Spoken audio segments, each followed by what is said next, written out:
What not to do in your presentation. So here are some common mistakes most people make. First, start with an agenda.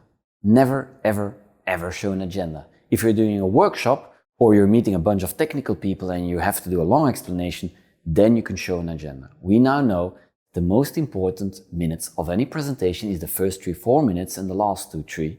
So that if you would waste that on an agenda, it would be a pity. By the way, how boring would that be? It's like Temptation Island, right? This is going to happen, and then the movie starts, and then they say, this is what you will see. Clearly nothing happens, and then they will tell you what you've seen, and then wait for after commercial because something big will happen, and it never happens. So don't do an agenda unless in a workshop. 2, don't do team introduction. I cannot emphasize this hard enough.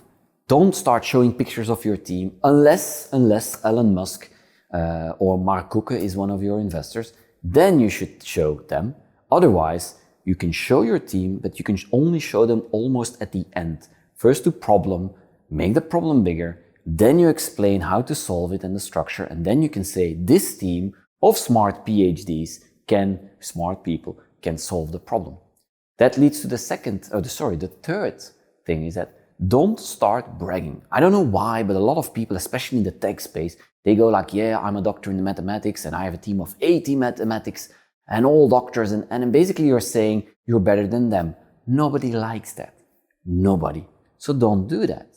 Just if you really want to show off, you can actually put it below your name, but don't talk about it. That is again something that's only relevant in a later stage of the presentation. Features, details, competition, all of that, don't do that in the beginning. Don't get stuck on one point. Good example, I went with a company to a meeting and the guy sitting in front of us, the first thing he did was he turned his screen to us and what was on there was the website of the competition. And the sales that was with me immediately started saying, yeah, but blah, blah, blah, blah, blah. Can't do that. So what did I do? I said, well, I stopped the sales. I said, hang on. And I said, I see this is going to be a very interesting meeting because you're well prepared. But before we go there, let me see. And I took control back by giving a compliment. Last but not least, just make sure you don't do what I call the X Factor thing. It's somebody that comes on the stage and says, I've been training 18 years to sing this song. Well, we all know it raises expectations so high that we all know it's going to fail. So be very careful with that. Don't do that.